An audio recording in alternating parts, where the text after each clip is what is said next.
نحمده ونصلي ونسلم على رسوله الكريم اما بعد فاعوذ بالله من الشيطان الرجيم بسم الله الرحمن الرحيم قد سمع الله قول التي تجادلك في زوجها وتشتكي الى الله والله يسمع تحاوركما ان الله سميع بصير۔ یہ تسلسل سے 10 صورتیں ہیں۔ سورۃ الحدید 27ویں پارے کی آخری صورت اور 28ویں پارے میں 9 صورتیں ہیں۔ یہ 10 صورتوں کا ایک مجموعہ ہے۔ یہ سب کی سب تسلسل کے ساتھ مدنی صورتیں ہیں۔ 10 صورتیں قرآن کریم میں ایک ساتھ 10 صورتوں کا یہ ایک واحد مجموعہ ہے جو ایک ہی جگہ پر 10 صورتیں اللہ تبارک و تعالیٰ نے جمع کروائی ہیں۔ ان میں پہلی صورت سورۃ الحدید جس سے متعلق گزشتہ کل مضمون تفصیل سے آ چکا ہے۔ آج کی صورتوں میں سے پہلی صورت سورۃ المجادلہ ہے، اور مجادلہ عربی زبان میں کہتے ہیں بحث مباحثہ کرنا، جھگڑا کرنا، بات چیت کرنا، گفتگو کرنا۔ اور اس میں پیارے رسول صلی اللہ تعالیٰ علیہ وسلم کی خدمت میں ایک خاتون حاضر ہوئی اور انہوں نے آ کر بحث مباحثہ کیا، اور اس مباحثے کا یہاں تذکرہ ہے۔ قصہ یوں ہوا کہ رسول پاک صلی اللہ تعالیٰ علیہ وسلم کے پاس ایک خاتون حاضر ہوئی، حضرت خولہ بنت ثعلبہ رضی اللہ تعالیٰ عنہا، اور انہوں نے یہ کہا، اے اللہ کے رسول، میرے شوہر نے مجھ سے زہار کر لیا۔ زہار کرنے کا مطلب یہ ہوتا تھا کہ کوئی آدمی اگر اپنی بیوی سے ایسا لفظ بول دے جو الفاظ عام طور پر ماں کے لیے بولے جاتے ہیں تو اس کو عربی زبان میں زہار کہتے تھے۔ جیسا کہ کوئی آدمی یہ کہہ دے کہ بیوی سے یہ کہے کہ تیری پیٹھ میرے لیے میری ماں کی پیٹھ کی طرح ہے، تو میرے لیے ایسے قابل احترام ہے جسے میری ماں ہے۔ یہ الفاظ بیوی کو بولنے جائز نہیں ہیں، یہ الفاظ زہار کے کہلاتے ہیں۔ آج ہمارے ماحول میں بہرحال کون جانتا ہے، ہم تو صرف ایک ہی چیز سمجھتے ہیں کہ نکاح کرنا ہے، ہال بک کرنا ہے، رخصتی کرنی ہے، باقی نکاح کے مسائل کن جملوں سے نکاح پر اثر پڑتا ہے، نہ وہ لڑکے کو سیکھنے کی ضرورت، نہ وہ لڑکی محسوس کرتی ہے، نہ لڑکے کے باپ سمجھتا ہے کہ میں نے اپنے بچوں کو شادی سے متعلق مسائل سکھائے کہ نہیں سکھائے، نہ لڑکی کی ماں اس بات کو جانتی ہے کہ میں نے اپنی بیٹی کو ازدواجی زندگی سے متعلق مسائل سکھائے کہ نہیں سکھائے۔ ایسا نہیں ہے کہ اسلام نے کوئی قانون نہ دیے ہوں، اسلام نے مستقل اس سلسلے میں قانون دیے۔ ایک عورت بیوی ہونے کی حیثیت سے کیسے زندگی گزارے، ایک شوہر ہونے کی حیثیت سے کیسے زندگی گزارے۔ پیارے رسول صلی اللہ علیہ وسلم جو دین لے کر آئے ہیں اس دین میں یہ بڑی اہمیت کے ساتھ سورۃ البقرہ میں، سورہ نور میں، سورہ احزاب میں، اور اسی طرح سے سورۃ النساء میں بڑی تفصیل کے ساتھ ان مسائل کو کھول کھول کے بیان کیا گیا کہ کس طرح سے آپ نے گھریلو زندگی گزارنی ہے اور کیا کیا الفاظ آدمی کو نہیں بولنے چاہیے۔ یہ سیکھنے کی چیزیں، یہ سیکھنے کی باتیں ہیں بھائی۔ جب ایسی مجالس میں آپ جڑو گے، قرآن کریم کی مجالس میں آپ جڑو گے اور قرآن کریم کا ترجمہ آپ سیکھو گے، کسی ایسی مجلس میں آپ بیٹھو گے جہاں قرآن کریم سکھایا جا رہا ہے، پڑھایا جا رہا ہے، تفسیر کی جا رہی ہے، تو انشاءاللہ ان تمام چیزوں کا آپ کو ادراک ہوگا۔ یہاں تو بہرحال میں نے صرف اتنی بات عرض کی ہے کہ انہوں نے اپنی بیوی سے یہ لفظ کہہ دیا، اور یہ اوس بن صامت رضی اللہ تعالیٰ عنہ صحابی رسول خزرج کے، مدینہ منورہ میں قبیلہ بنو خزرجی تھے۔ ایک عبادہ ابن صامت رضی اللہ تعالیٰ عنہ کا نام آپ نے سنا ہوگا، ان کے یہ بھائی تھے، سگے بھائی تھے۔ بہرحال یہ لفظ انہوں نے بول دیا۔ اب بیوی نے آ کے کہنے لگے رسول مجھے اس نے یہ لفظ کہا ہے، اور وہ لفظ ایسا ہے، سب سمجھتے تھے کہ یہ لفظ کہنے سے بیوی حرام ہو جاتی ہے، تو اب مجھ سے اس نے یہ لفظ بول دیا، غصے میں آ کر اس نے یہ کہہ دیا ہے، اور اب میں کیا کروں؟ آپ نے فرمایا بات تو یہی ہے، آپ کے لیے وہ حرام اور تو اس کے لیے حرام، وہ تیرے لیے حرام۔ پھر وہ کہنے لگی اللہ کے رسول میرے چھوٹے چھوٹے بچے ہیں، اب آپ میں کیا کروں؟ اگر ان بچوں کو اس کے سپرد کر دیتی ہوں تو بچوں کی تربیت کون کرے گا؟ اس لیے کہ ماں کا کام ہے تربیت کرنا، اور بچوں کو میں اپنے ساتھ لے لیتی ہوں تو بچے بھوک سے مر جائیں گے۔ آپ علیہ السلام نے پھر فرمایا کہ بھائی بات تو یہی ہے، حکم تو یہی ہے کہ تو اس پر حرام، وہ تجھ پر حرام، جدا ہو گئے، کوئی گنجائش نہیں ہے۔ پھر اس نے کہا اچھا میں اللہ سے ہی درخواست کرتی ہوں۔ اللہ تبارک تعالیٰ کے سامنے کیا انہوں نے معروضات پیش کی، کس طرح سے اللہ کے سامنے درخواست کی۔ بس رسول اللہ صلی اللہ علیہ وسلم سے گفتگو کے دوران آہستہ آہستہ گفتگو ہو رہی ہے، اور حضرت عائشہ رضی اللہ تعالیٰ عنہ فرماتی ہیں مجھے صحیح طرح سے سمجھ میں بھی نہیں آ رہا تھا کہ وہ عورت کیا کہہ رہی ہے اور آپ کیا جواب دے رہے ہیں۔ اللہ تبارک تعالیٰ نے پیغمبر صلی اللہ علیہ وسلم کے ساتھ اس عورت کی گفتگو کو سن لیا اور اللہ نے ذکر فرمایا۔ قد سمع اللہ، اللہ سن چکا ہے اس خاتون کی بات کو جو آپ سے اپنے شوہر کے بارے میں بحث مباحثہ کر رہی تھی اور جو اللہ پاک کے دربار میں شکایت دائر کر رہی تھی۔ اللہ نے اس کی بات کو سن لیا اور اللہ تم دونوں کی گفتگو کو سن رہا تھا، اور اللہ پاک سننے والا بھی ہے، دیکھنے والا بھی ہے۔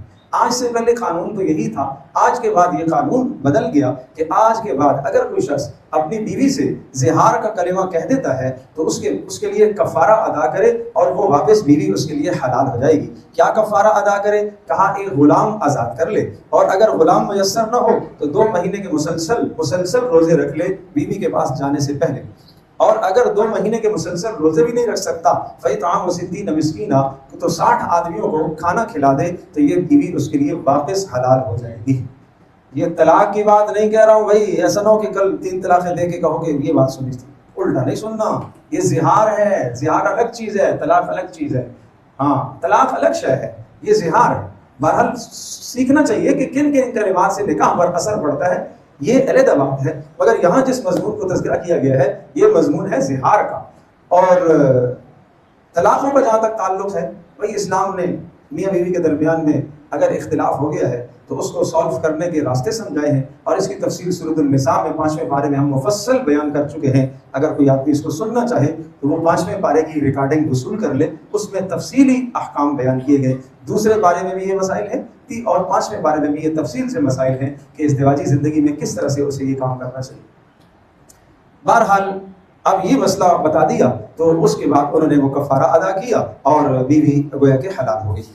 اس کے بعد یہ سمجھایا کہ دیکھو اسلامی معاشرے کے اندر تمہیں اس بات کا خیال رکھنا چاہیے کہ اسلامی اور دینی معاشرے میں آپ اپنے گرد و نواح میں دیکھیں سرگوشیاں کرنا، چیمے گوئیاں کرنا، 2 آدمی ادھر بیٹھے ہیں، 2 وہ بیٹھے ہیں، 2 وہ بیٹھے ہیں، 2 وہ کھڑے ہیں، 4 وہ کھڑے ہیں، خبردار اسلام کے خلاف، دین کے خلاف، نبی کے خلاف یہ سرگوشیاں نہ ہوں۔ یہ اسلامی معاشرے میں فساد پیدا ہوتا ہے اس سے۔ یہاں تک کہ فرمایا کہ اگر 2 آدمی وہاں بیٹھے ہوئے ہیں، تیسرا یہ مسجد ہے، اب اس مسجد میں 3 افراد ہیں، 3 افراد ہیں، 2 ادھر بیٹھے ہوئے ہیں، 1 ادھر بیٹھا ہوا ہے، ان 2 کو حکم ہے تم آپس میں سرگوشی نہ کرنا، کہیں تیسرے کے دل میں کوئی وسوسہ نہ آئے کہ شاید میرے بارے میں بات ہو۔ یہ اسلامی آداب۔ ساتھ ساتھ یہ بھی سمجھایا گیا کہ کس قسم کے لوگوں سے تمہیں مشورہ لینا ہے، مشورے کے اہل لوگ کون ہیں۔ ساتھ اسلامی مجالس کے آداب سمجھائے گئے کہ اسلامی مجالس کے آداب یہ ہیں کہ جب دین کی مجالس میں بیٹھو فافصحوا، کشادہ ہو کے جگہ رکھ کر بیٹھا کرو، دوسروں کو بھی جگہ دیا کرو، آنے والوں کو بھی جگہ دیا کرو۔ اور اسی طرح سے جب دینی مجلس میں اور اسلامی مجلس میں آپ سے یہ کہا جائے کہ کشادہ ہو جائے، دوسروں کو جگہ دو، تو تم جگہ دے دیا کرو، اس معاملے میں بخل نہ کیا کرو۔ کچھ منافق رسول پاک صلی اللہ علیہ وسلم کی خدمت میں تو آتے تھے مگر وہ چاہتے تھے کہ بس ہم ہی بیٹھیں، کوئی اور نہ سیکھ سکے، اس لیے اللہ تبارک و تعالیٰ نے انہیں سخت تنبیہ فرمائی کہ ان کا یہ عمل بدترین عمل ہے۔ اور اس کے بعد یہ ارشاد فرمایا استحوذ علیہم الشیطان، یاد رکھیے گا جو لوگ نبی کی مخالفت کرتے ہیں، نبی کے دین کی مخالفت کرتے ہیں، دین کی مخالفت کرتے ہیں، فرمایا اللہ تبارک و تعالیٰ ان پر شیطان کو مسلط کر دیتا ہے اور پھر وہ شیطان کے گروہ بن جاتے ہیں، اور شیطان کے گروہ خسارے ہی میں ہیں۔ حزب اللہ نہیں ہے، وہ حزب الشیطان ہے، حزب الشیطان، شیطان کا ٹولہ، شیطان کی جماعت، شیطان کا ٹولہ۔ اب اللہ کی جماعت کون سی ہے؟ اللہ نے اس کی خوبیاں ذکر فرمائی۔ نمبر 1 فرمایا یؤمنون باللہ والیوم الآخر، اللہ اور اس کے آخرت پر ایمان رکھتے ہیں۔ نمبر 2 یہ بڑی خوبی اہم ہے، یوادون من حاد اللہ ورسولہ، جو آدمی اللہ اور اس کے رسول صلی اللہ تعالی علیہ وسلم کی نافرمانی کرتا ہے اس کے ساتھ ان کا کوئی تعلق نہیں۔ سنو بھائی سنو، دیکھو کہیں ہمارے اندر یہ چیز ہے، یوادون من حاد اللہ ورسولہ، کہاں جو اللہ کا دشمن، اللہ کے رسول کا دشمن، دین کا دشمن، ان سے یہ دوستیاں نہیں رکھتے، ان سے یہ دوستیاں نہیں رکھتے۔ یا اللہ اگر قریبی ہوں ولو کان آباہم، چاہے باپ ہو، چاہے بیٹا ہو، چاہے بھائی ہو، چاہے قبیلہ ہو، چاہے اور کوئی دوست ہو، فرمایا نہیں دوستیاں رکھتے، ان کے نزدیک اللہ اور اس کے رسول کا دین اور تعلیمات اسلامیہ مقدم ہیں، اسلامی تعلیمات مقدم ہیں، یہ اسلامی تعلیم کو سامنے رکھتے ہیں، باقی سب چیزیں پیچھے۔ بہت اچھی طرح سے اس بات کو ذہن نشین کرنا ہے، آج ہمارے دور میں ہم دین پر عمل کرتے ہیں مگر صرف ضرورت کا دین لیتے ہیں، صرف اپنی خواہش کا دین لیتے ہیں۔ اسلام کے وہ احکام جو ہمارے معاشرے سے، ہمارے رسم و رواج سے اور ہماری زندگی سے، ہماری تہذیب و ثقافت سے متصادم ہیں، ٹکر کھا رہے ہوتے ہیں، ہم ان اسلام کے احکام کو پیچھے کر دیتے ہیں۔ خوشیوں کے موقع کو دیکھو، شادیوں کے موقع کو دیکھو، کتنے اللہ کے احکام پامال ہوتے ہیں۔ آگے سورۃ تغابن میں مزید عرض کروں گا تو فرمایا اولئک کتب فی قلوبہم الایمان، ایسے لوگوں کے دلوں میں اللہ نے ایمان کو لکھ دیا ہے۔ ایمان کو اللہ نے ایسے لوگوں کے دلوں میں لکھ دیا ہے جن میں یہ دو خوبیاں پائی جا رہی ہوں، اور فرمایا اللہ ان سے راضی اور یہ اللہ سے راضی۔ اولئک حزب اللہ، یہ اللہ کی جماعت ہے، یہ اللہ کی جماعت ہے۔ حزب اللہ کیا چیز ہے؟ وہ اللہ کی جماعت۔ اور فرمایا الا ان حزب اللہ، اللہ کی جماعت هم المفلحون، یہی کیا ہے؟ وہ لوگ کامیاب، مفلح کامیاب، اللہ ہی کی جماعت کامیاب ہوگی۔ اور وہ جماعت جو پیچھے جس کا تذکرہ ہوا وہ شیطانی ٹولہ، کون سا؟ نمبر 1، اللہ کے دین کی مخالفت کرتے ہیں، اللہ کے رسول کی مخالفت کرتے ہیں، شرعی احکام کے اندر کیڑے تلاش کرتے ہیں۔ فرمایا یہ کیا ہے؟ استحوذ علیہم الشیطان، شیطان ان پر مسلط ہو جاتا ہے۔ اس کے بعد سورۃ الحشر ہے، یہ بھی مدنی سورت ہے۔ بنو نذیر مدینہ منورہ میں ایک مضبوط مستحکم قبیلہ تھا، اور جس کے بارے میں تصور نہیں ہو سکتا تھا کہ یہ قبیلہ بھی مدینہ چھوڑے گا۔ مگر اللہ کا جب عذاب آتا ہے نا، اللہ کے عذاب کے سامنے کوئی نہیں ٹک سکتا۔ عذاب یہ کوئی ضروری نہیں ہے کہ اللہ تبارک تعالیٰ عذاب کی یہ شکل لے آئے کہ آسمان سے پتھر برسے، یا آسمان سے پتھر نہ برسے، زمین کے اندر گڑا پڑ جائے اور سب اس میں دھس جائے قارون کی طرح، کوئی ضروری نہیں ہے۔ اللہ کسی بھی شکل کو لے آتا ہے، عذاب کی کوئی بھی صورت اللہ پیدا کر دیتا ہے۔ تو انہوں نے غزوہ احد کے بعد مسلمانوں کے ساتھ معاہدے کی خلاف ورزی کی، اور رسول اللہ صلی اللہ علیہ وسلم کو حکم ہوا، اور آپ علیہ الصلوۃ والسلام نے ان کو مدینہ منورہ سے جلا وطن کر دیا۔ یہ وہ قرآن کہتا ہے کہ ما ظننتم ان یخرجوا، تمہارا خیال تھا کہ یہ نہیں نکلیں گے، اتنے مضبوط اور مستحکم تھے مدینہ کے اندر۔ اور نمبر 2، وظنوا انہم مانعتہم حصونہم من اللہ، اور انہوں نے یہ گمان کر رکھا تھا یہودیوں نے کہ بڑے بڑے قلعوں سے انہیں کون نکال سکتا ہے۔ اور فرمایا فَأَتَاهُمُ اللَّهُ مِنْ حَيْثُ لَمْ يَحْتَسِبُوا، وہاں سے عذاب آیا جہاں سے اس کا تصور بھی نہیں کر سکتے تھے، وہاں سے عذاب آیا، اور پھر اللہ کی طرف سے عذاب مسلط ہوا، اور کہا گیا ان سے نکل جاؤ، مدینہ چھوڑ دو، تمہیں یہاں چھوڑنا پڑے گا۔ ہمیں کون نکال سکتا ہے؟ ہم نہیں جائیں گے۔ آپ علیہ السلام نے 10 دن کی مہلت دی، 10 دن ہیں تمہارے پاس، 10 دن ہیں۔ جب 10 دن پورے ہونے کو ہوئے، انہوں نے سمجھا کہ ایسی ہی ہوائی بات ہے، ہمیں کون یہاں سے نکال سکتا ہے۔ آپ علیہ السلام کو اللہ کی طرف سے حکم ہوا وَلَوْلَا أَن كَتَبَ اللَّهُ عَلَيْهِمُ الْجَلَاءَ لَعَذَّبَهُمْ فِي الدُّنْيَا، یہ تو پھر اللہ پاک نے آسانی والا معاملہ فرمایا کہ ان کو مدینہ سے نکلوا دیا۔ اللہ کہہ رہا ہے اگر اللہ چاہتا تو وہاں ہی عذاب لاتا اور ان کو ہلاک کر دیتا ان کی حرکت پر، مگر اللہ نے احسان کیا ہے کہ ان کو مزید مہلت مل گئی ہے کہ شاید اسلام کو دیکھ کر کہ اسلام کے قریب آ جائے۔ فرمایا یہ کیوں ہوا ہے اللہ؟ ذَلِكَ بِأَنَّهُمْ شَاقُّوا اللَّهَ وَرَسُولَهُ، کہا اس لیے کہ انہوں نے اللہ اور اس کے رسول کی مخالفت کی۔ اور یاد رکھنا وَمَن يُشَاقِّ اللَّهَ وَمَن يُشَاقِّ اللَّهَ، اور جو اللہ اور اس کے رسول کی مخالفت کرے گا اس کی بدترین سزا یہی ہوتی ہے، اس کی یہی سزا ہوتی ہے۔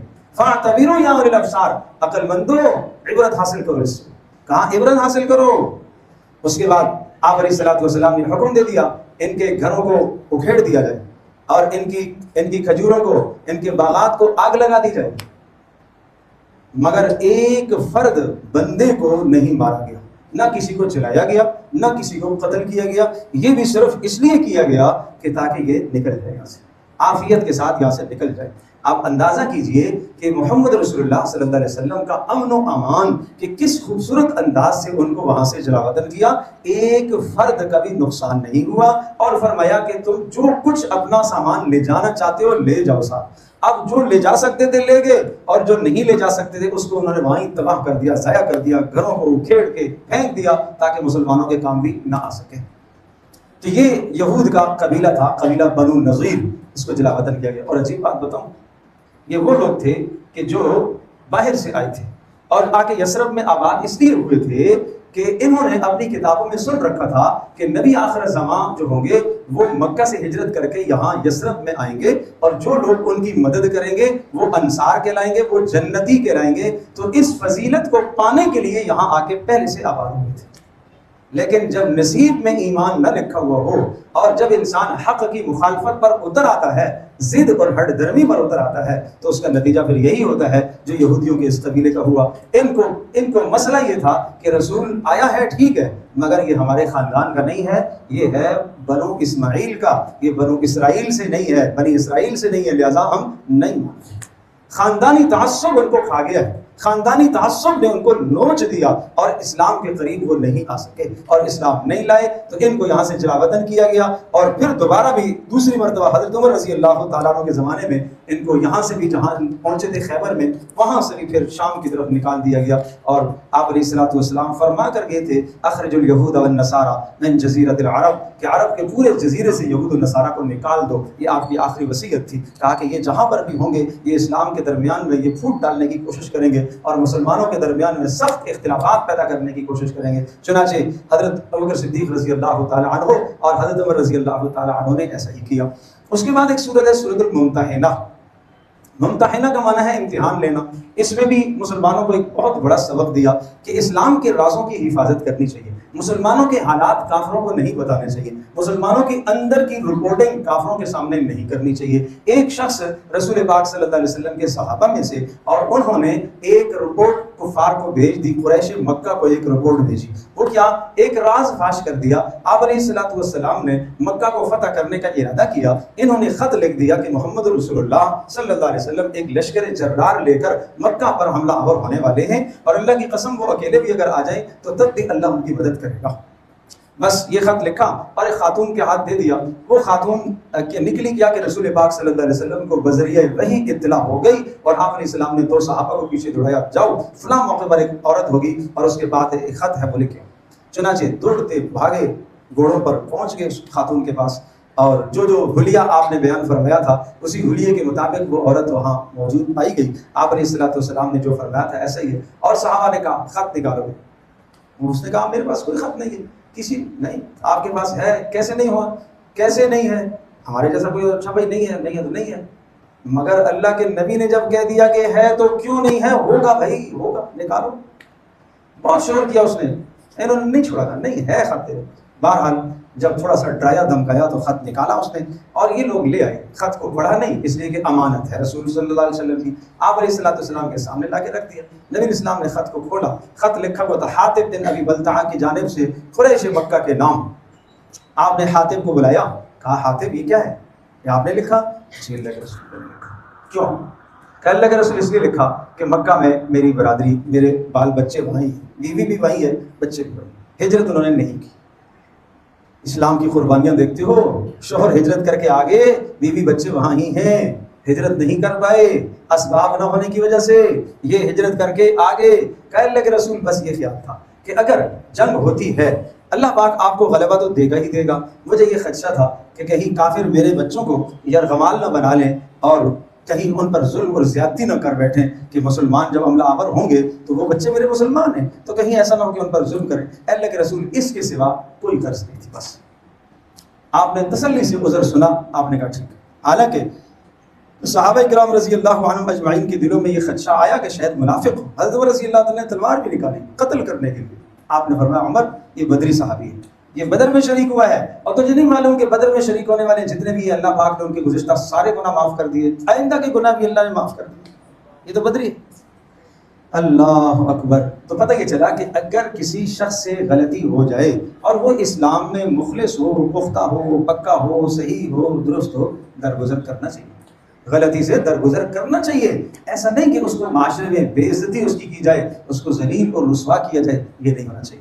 ہاں البتہ یہ سمجھایا کہ خبردار آج کے بعد تمہارا کافروں سے کوئی تعلق نہیں ہونا چاہیے، چاہے وہ تمہارے قرابت دار ہوں۔ کہا اس کے لیے ابراہیم علیہ السلام کا اسوہ حسنہ نہیں ہے؟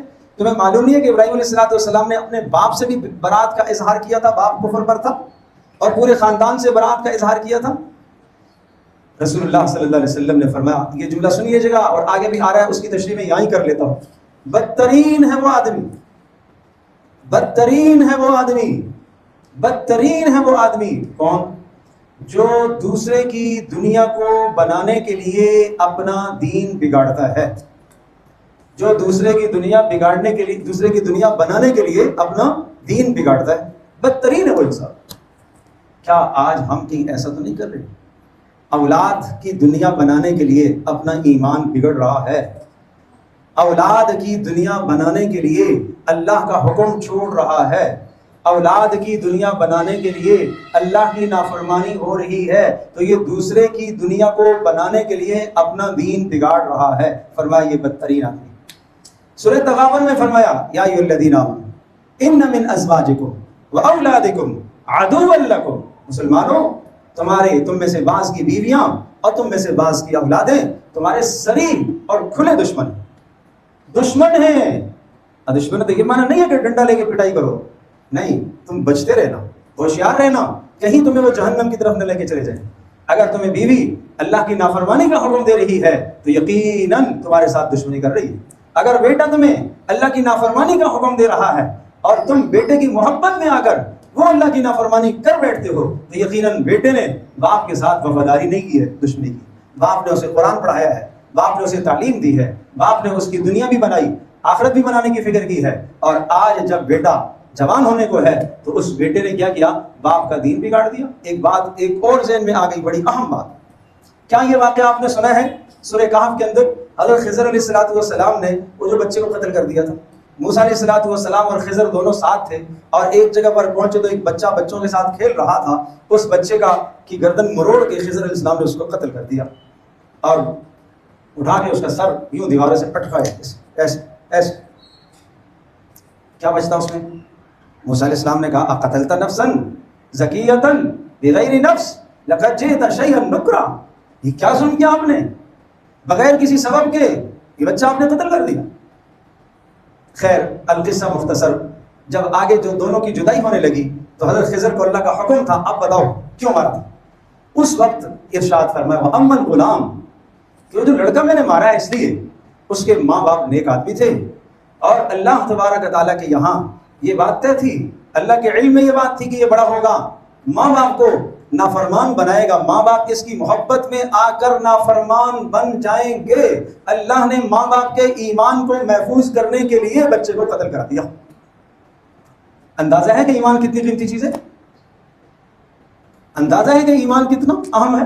فَأَرَدْنَا أَن يُبْدِلَهُمَا خَيْرًا مِّنْهُمَا وَأَقْرَبَ رُحْمًا، کہا اللہ نے ارادہ کیا کہ اللہ پاک اس بچے کا بہترین بدل انہیں عطا کرے گا، مگر یہ جو بچہ تھا اس نے بڑے ہو کے نافرمان بننا تھا، اور صرف اکیلے نہیں بلکہ ماں باپ کو بھی اس نے نافرمان کرنا تھا اور ماں باپ کو بھی باغی بنانا تھا، تو اللہ پاک نے اس بچے کا وجود ہی ختم کرا دیا ان کا ایمان محفوظ کرنے کے لیے۔ یہ ہے سبق ہمارے لیے، یہ ہے سبق۔ تو سورۃ الممتحنہ میں یہ سمجھایا کہ خبردار تمہارا لا تتخذوا عدوی وعدوکم اولیاء، مسلمانوں جو میرے دشمن ہیں، جو تمہارے دشمن ہیں، ان کے ساتھ محبت اور رواداری والا معاملہ مت کرو، تعلق محبت پیار والا رویہ مت رکھو، خبردار۔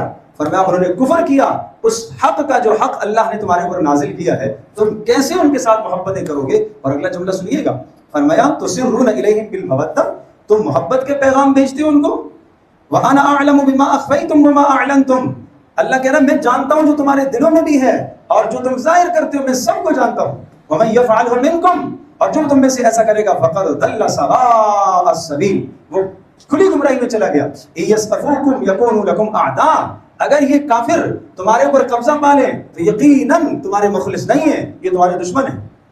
اور فرمایا وہ تمہیں گالیاں دیں گے، برا بلا کہیں گے، تمہیں قتل کرنے کی کوشش کریں گے۔ پھر فرمایا لن تنفعکم ارحامکم ولا اولادکم یوم القیامہ۔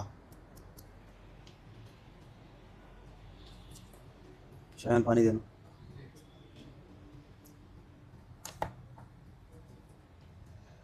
لا الہ الا اللہ۔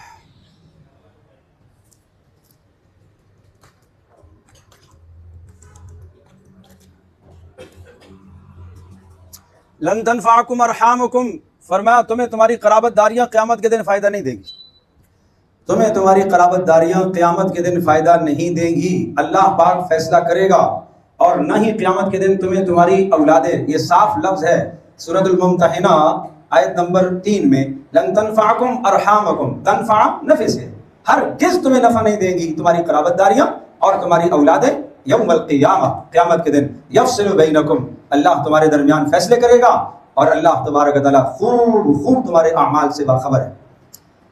اور پھر ارشاد فرمایا، یاد رکھیے گا ایسے کفار، ایسے کافر جو تمہارے خلاف برسر پیکار نہ ہوں، جو تمہارے خلاف برسر پیکار نہ ہوں اور مسلمانوں کے خلاف کوئی برا نظریہ نہ رکھتے ہوں، بس ان کے ساتھ تمہیں اتنی اسلام اجازت دیتا ہے ان تبرہم، ان کے ساتھ بھلائی کر سکتے۔ پڑوس میں کوئی غیر مسلم ہے، بیمار ہو گیا، کوئی ضرورت ہے اس کی، پوری کر لو، مگر انصاف کے ساتھ، اپنے ایمان کو نہ جانے دینا، اپنے ایمان کا نہ نقصان کرنا۔ ہاں، انما ینہاکم اللہ عن الذین قاتلوکم فی الدین، وہ کافر جو تمہارے ساتھ قتال و جہاد میں، لڑائی میں مصروف ہیں، جنگ میں برسر پیکار ہیں، اور وہ کافر جو تمہارے نکالنے پر، جنہوں نے مکہ سے نکالا، یہ اس آیت کی طرف اشارہ تھا، وظاہروا علی اخراجکم، یہ تمہیں جلا وطن کرنے میں مدد کی، خبردار ان سے کسی قسم کے مالی معاملات بھی کرنے کی اجازت نہیں ہے، ان کے ساتھ کوئی محبت والا رویہ رکھنے کی اجازت نہیں۔ یہ اللہ پاک تمہیں روکتا ہے۔ اور پھر اس کے بعد آخر میں فرمایا، یہ حدیبیہ کے بعد نازل ہوئی اور یہ معاہدے میں بات طے تھی کہ جناب کیا ہوگا، جو مسلمان مکہ سے اگر مسلمان ہو کے مدینہ آئے گا تو اس کو واپس کریں گے، صحابہ اسے واپس کریں گے۔ اس معاہدے میں عورتیں شامل نہیں تھیں، عورتیں آ گئیں، مشرکین نے کہا کہ واپس کرو عورتوں کو، کہا نہیں عورتیں شام۔ اب آپ اندازہ کیجئے، عورتیں جو مسلمان ہو گئی، شوہر مسلمان نہیں ہوئے، تو وہ عورتیں مدینہ میں آ گئی، ہجرت کر کے مکہ سے مدینے آ گئی۔ کون سی عورتیں؟ وہ عورتیں جن کے شوہر مسلمان نہیں ہوئے، اولادیں مسلمان نہیں ہوئی۔ محمد رسول اللہ صلی اللہ علیہ وسلم سے ایمان سے محبت اور تعلق کا یہ اندازہ دیکھیے کہ وہ عورتیں مدینہ میں ہجرت کر کے آ گئی۔ اب بات آئی ہے کہ کوئی ہجرت کر کے آ رہی ہے تو کیا کریں، اس کی ہجرت قبول ہے؟ فرمایا ہاں، تھوڑا سا جائزہ لے لو، امتحان لے لو، ان سے امتحان لے لو، اور اللہ ان کے دلوں کو جانتا ہے۔ بس آپ ظاہری دیکھ لو کہ اگر ایمان اور اسلام کے ارکان کا اقرار کر رہی ہیں تو ان کے اسلام کو قبول کر کے ان کو مدینہ میں جگہ دے دو، اور جب ان کے وقت پورے ہو جائیں تو پھر مسلمان ان سے نکاح کر لیں تو کوئی حرج نہیں ہے۔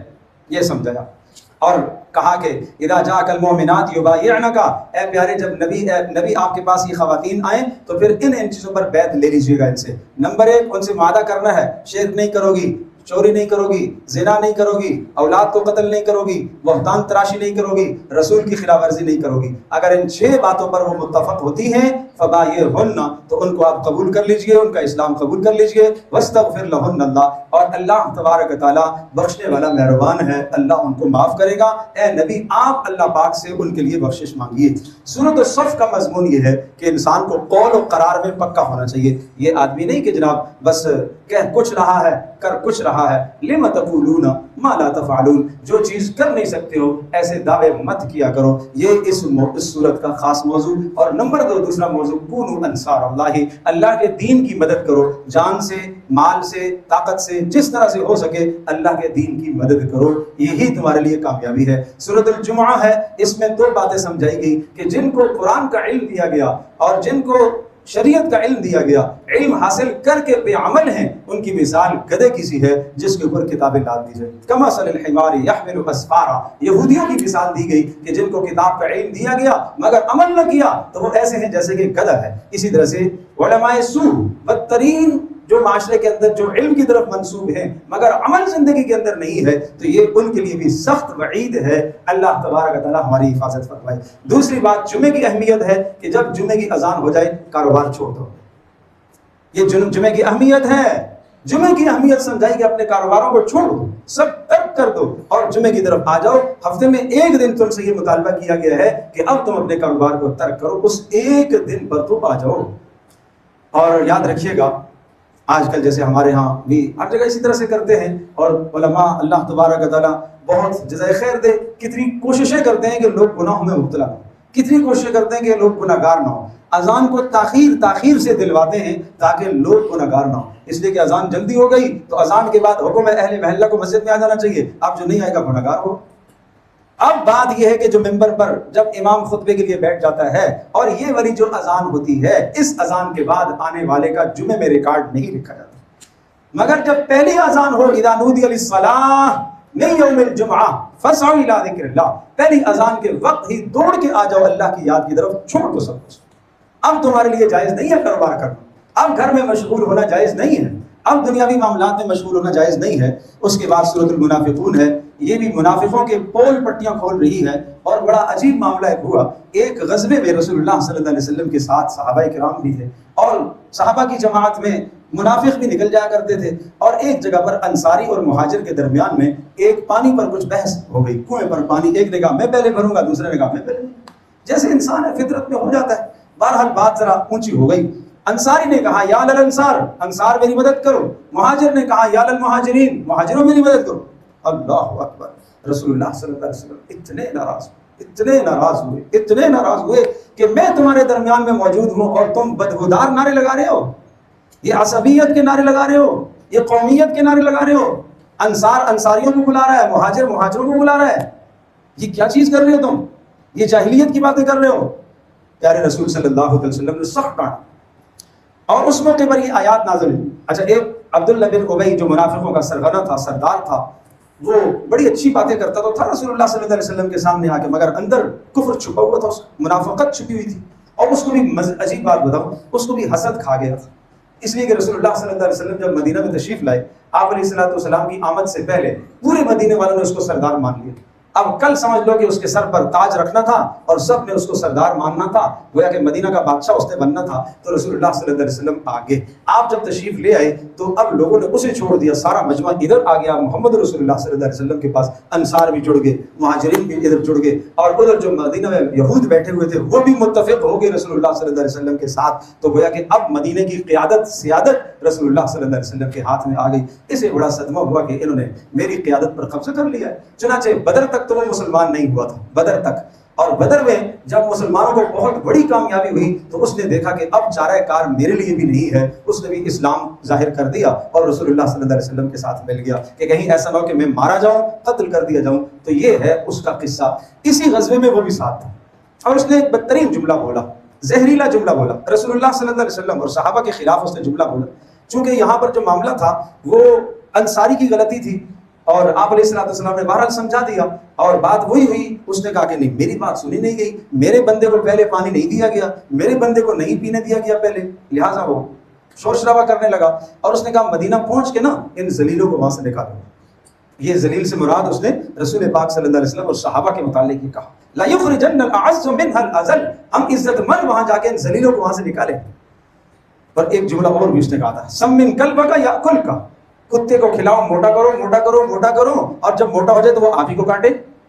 یہ اپنے خاندان والوں سے کہنے لگا کہ تم نے ان کو کھلایا ہے پلایا ہے، یہ تو مکہ سے آئے تھے، اور جب آج موٹے تازے ہو گئے تو آپ ہی کو کاٹ رہے ہیں۔ زید بن ارقم ایک صحابی تھے، چھوٹے تھے عمر، انہوں نے یہ گفتگو سنی، انہوں نے کہا اللہ کے رسول خدمت میں پہنچ گئے کہ اس ظالم نے آپ کو ذلیل کہا ہے، صحابہ کو ذلیل کہا ہے، اس نے یہ کیا، اس نے۔ آپ نے بلایا، ہاں بھائی تم نے ایسی سی بات ہے؟ نہیں جی اللہ کی قسم، بھلا میں یہ باتیں کہہ سکتا ہوں آپ کے خلاف؟ قسمیں کھانے لگے، جھوٹی قسمیں۔ اب زید کہتے ہیں مجھے بڑا ڈر لگا کہ اللہ کے نبی صلی اللہ علیہ وسلم نے بہرحال اس کی باتوں کو سامنے دیکھتے ہوئے، آپ اندازہ کیجئے جو بات میں کہنے لگا ہوں سننے کی ہے۔ پیارے رسول صلی اللہ تعالیٰ علیہ وسلم بھی غیب کا علم تو نہیں جانتے نا، تو ظاہری باتوں سے آپ علیہ الصلوۃ والسلام نے بھی فیصلہ یہی فرما دیا، اور آپ نے زید سے کہا کہ بیٹا تو نے شاید غلط سنا ہوگا، شاید تو نے غلط سنا ہو، شاید یہ ایسا نہیں کہہ رہا، یہ کہہ رہا ہے میں نے نہیں کہا، چونکہ وہ بڑا تھا، زید چھوٹے تھے، تو آپ علیہ السلام نے اسی کی بات کو ترجیح دے دی، اور زید رونے لگے، پھوٹ پھوٹ کر روئے، اللہ میرا کیا بنے گا، مجھے تو آپ سارے جھوٹا کہیں گے کہ اس نے جھوٹ بولا ہے۔ اللہ نے اسی موقع پر یہ سورہ منافقون نازل فرمائی، اے پیارے محمد صلی اللہ علیہ وسلم، آپ کے پاس یہ منافق آتے ہیں اور آ کے گواہیاں دیتے ہیں کہ آپ اللہ کے رسول ہیں، اللہ پاک گواہی دیتا ہے کہ یہ جھوٹ بولتے ہیں، یہ جھوٹ بولتے ہیں، انہوں نے قسموں کو اپنا سہارا بنایا ہوا ہے، اور اتنی شاندار لچھے دار تقریر کرتے ہیں اور بات کرتے ہیں کہ آپ بھی متاثر ہو جاتے ہیں، مگر اندر ان کا دل ایمان سے خالی ہے، اندر کوئی ایمان نہیں ہے، اندر کوئی ایمان نہیں ہے، ایسا ہے جیسے کہ کھوکھلی لکڑیاں ہیں۔ عجیب، سواء علیہم استغفرت لهم ام لم تستغفر لهم، اے پیارے آپ ان کے لیے استغفار کریں یا نہ کریں، اللہ نے ان کو نہیں بخشنا، لن یغفر اللہ لهم، اللہ نے ان کو نہیں بخشنا۔ پھر جو جملے اس نے بولے تھے نا وہی جملے اللہ نے نقل فرمائے، ہم الذین یقولون لا تنفقوا علی من عند رسول اللہ حتی ينفضوا، یہ کہتے ہیں کہ رسول اللہ کے ساتھیوں پر نہ خرچ کرو خود جدا ہو جائیں گے۔ اللہ، کیا اللہ کے خزانے ان کے پاس ہیں؟ اللہ اکبر، اللہ کے خزانے ان کے پاس ہیں، ارے اللہ کے خزانے اپنے پاس ہیں۔ اور یہ ظالم نے یہ کہا کہ ہم مدینہ میں جا کر عزت مند ذلیلوں کو نکالیں گے۔ ان سے کہو عزتیں اللہ کی ہیں، عزتیں اللہ کے رسول کے لیے ہیں، عزتیں ایمان والوں کے لیے ہیں، مگر یہ منافق نہیں سمجھتے۔ اور عجیب بات بتاؤں، یہ آیت جب نازل ہوئی نا، ان کے بیٹے تھے، بیٹے حقیقی بیٹے، پکے ٹھپکے مومن مسلم رسول اللہ صلی اللہ علیہ وسلم کی خدمت میں، ان کو بھی پتہ چلا کہ یہ پول پٹی کس کی کھلی؟ میرے باپ کی کھلی ہے۔ کہ اللہ کے رسول آپ مجھے اجازت دیں، میں مدینہ پہنچنے سے پہلے اس کا سر کاٹ کے آپ کی خدمت میں لا کے رکھوں گا۔ اس کو کہتے ہیں ایمان۔ آپ نے فرمایا ایسا نہیں کرو، اس لیے کہ اگر ایسا ہوا تو لوگ کہیں گے، یہود یہ کہیں گے کہ اپنے بندوں کو مروا دیا، چونکہ ظاہر میں تو مسلمان تھا نا، ظاہر میں مسلمان تھا۔ تو اس میں ایک بہت بڑا سبق ہمیں ملتا ہے کہ ہم ظاہر پر عمل کریں گے۔ ظاہر دیکھو بھائی، ظاہر اندر اللہ کے نبی بھی نہیں ٹٹول رہے ہیں، ہاں وہی آئی، وہی نے بتایا کہ یہ منافق، تب بات بنی، ورنہ رسول اللہ صلی اللہ علیہ وسلم ظاہر کو دیکھ کے فیصلہ۔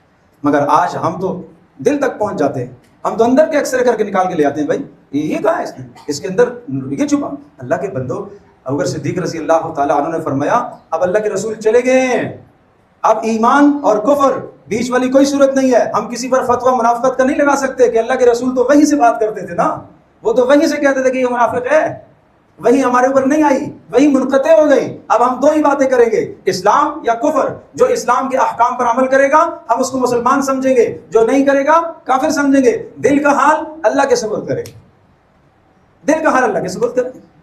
اس لیے بھائی ان صورتوں میں بڑے ہمارے لیے سبق ہے، بہت بڑے سبق ہے۔ سورۃ التغابن، اس کا مرکزی مضمون ہار جیت کہ دنیا میں آخرت میں، یہاں بھی مقابلہ مسلمانوں کافروں کا چل رہا، آخرت میں بھی ہوگا، بالآخر جیت مسلمانوں کی ہوگی۔ اور سورۃ الطلاق یقین جانیے بھائی یہ 1 منٹ کا کام تو ہے نہیں، بس اتنا ضرور کہوں گا، اس سورۃ الطلاق کا پہلا رکوع پورا کا پورا ازدواجی زندگی کو بیان کرتا ہے، بیوی کے ساتھ کیسا رویہ ہونا چاہیے۔ اور یہ سورۃ الطلاق بڑی تھی، بہرحال خیر اتنی بات ذہن نشین فرمائے۔ اب یہ 2 رکوع ہیں، 2 رکوعوں میں سے صرف پہلا رکوع، اس میں کتنے احکام ایسے ہیں جو سارے بلکہ پورا کا پورا ازدواجی زندگی سے متعلق ہے کہ میاں بیوی کو باہمی کیسے ہونا چاہیے، اولادوں کی تربیت کیسے کرنی چاہیے، اور اگر خدا نخواستہ طلاق کی نوبت آ جائے تو پھر کیا کرنا چاہیے، اور اسی طرح سے بیوی کو کتنا خرچہ دینا چاہیے، کتنا دینا چاہیے۔ آج ہم تو کورٹ سے لکھواتے ہیں، کورٹ نے قرآن سے نہیں پوچھتے کبھی بھی کہ قرآن کیا کہتا ہے کہ کتنا خرچہ ہونا چاہیے، ہم کورٹ سے لکھواتے ہیں، انگریز کا بنا ہوا قانون اس سے ہم لکھواتے ہیں۔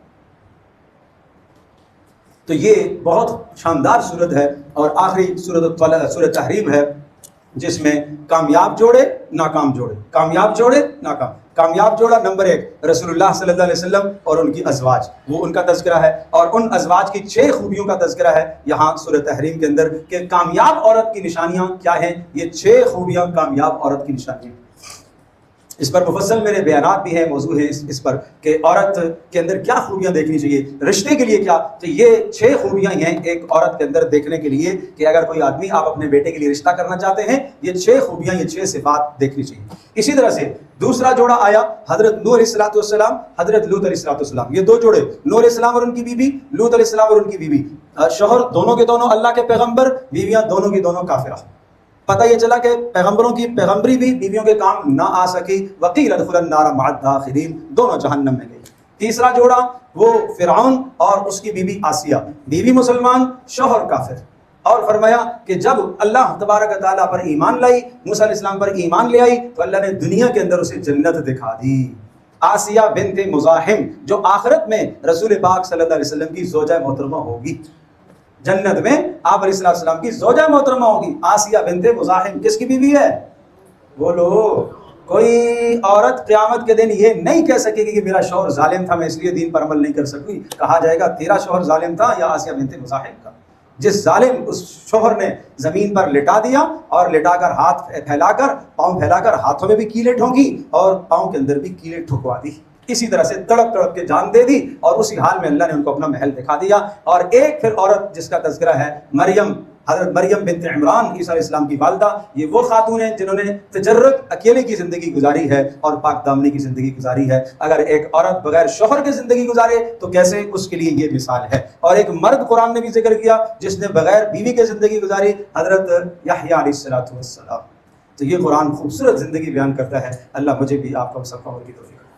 الحمدللہ رب العالمین والصلاۃ والسلام علی سید الانبیاء والمرسلین وعلی آلہ وصحبہ اجمعین۔ اے اللہ ہماری اس مجلس کو قبول فرما، اے اللہ جو باتیں عرض کی ہیں اللہ ہمیں سیکھنے کی توفیق عطا فرما، اے اللہ قرآن مقدس سیکھنے کی توفیق عطا فرما، اے اللہ تھک کر چور ہو کر پھر بزرگ بیٹھ گئے، جوان بیٹھ گئے، سب کا بیٹھنا قبول فرما، اے اللہ ان سب پیاروں کا بیٹھنا قبول فرما، اے اللہ اس مجلس کو اے اللہ ان سب کی زندگیوں کے بدلنے کا ذریعہ بنا، اے اللہ اس مجلس کو ان کے ماں باپ کی، ہم سب کے ماں باپ کی بخشش کا ذریعہ بنا، اولادوں اور گھر والوں کی بخشش کا ذریعہ بنا، اے اللہ تاکہ یہاں سے اٹھیں تو اے اللہ ہم سب کے گناہ صاف ہو جائیں، اے اللہ ہم گناہوں سے پاک ہو جائیں، اے اللہ ہماری زندگی بدل دے، اے اللہ ہماری زندگی بدل دے، اے اللہ ہماری مجلس کو قبول فرما، وصلی اللہ تعالی علیہ وسلم۔ قرآن کریم کے مسائل سیکھنے کے لیے ایک چھوٹا سا